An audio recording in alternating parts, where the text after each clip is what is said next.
Next piece to ponder on. I had a discussion with one of our members about Gematria this week, and it's a code and it predicts stuff, or some people say anyway, and some people like to point to Gematria as some sort of mystic guide to determine the future and various other connections. And I've also been told some use it to bet on things, and I've had some success.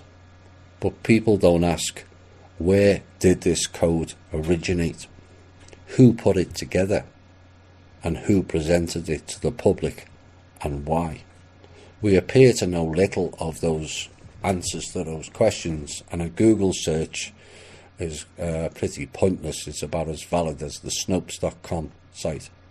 But it brings up the following descriptions.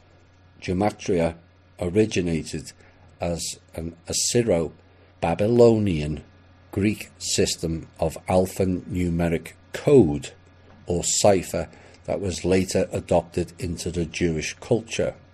A Hebrew numerological system used in Kabbalah and other forms of Jewish mysticism that assigns numerical values to words based on the fixed numerical values of their letters. Did it come from the Hebrew?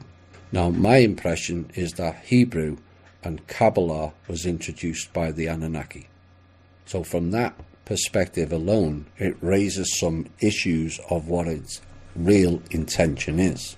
But what if this code is an ancient AI read script of all the previous loops?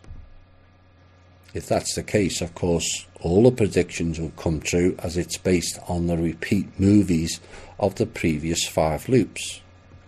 And how that worked, everything that happened in loop 1 was repeated in the subsequent loops of time afterwards, with minor adjustments for more control. And this is where Org Tellus fell short. His narrative is all based on the previous 5 loops, except they weren't even in sequence. It's like it was put in a spin cycle and then all randomly spat out. It didn't, and he didn't make sense, as this loop ends that repeat movie cycle. It's not going to be the same. Now, for those who are new, we were trapped into a Mobius loop that lasted 13,000 years per loop. That has lasted the last 78,000 years, trapped in a system. Now, this loop has ended, or about to end, depending on whose opinion you listen to, but we are no longer trapped in a Groundhog Day style system anymore. Things will change. But if you envision the Mobius loop, essentially it's 2 frequencies, waves overlapped, and the 2 of them come together at the joint of the loop, or the figure 8.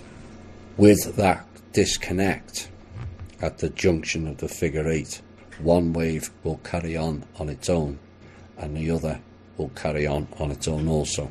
They will no longer interject. One frequency is organic and one frequency is inorganic. This is the part of the 2 worlds theory that is mentioned in this show frequently. Their world and ours, and they will get further apart as time moves on.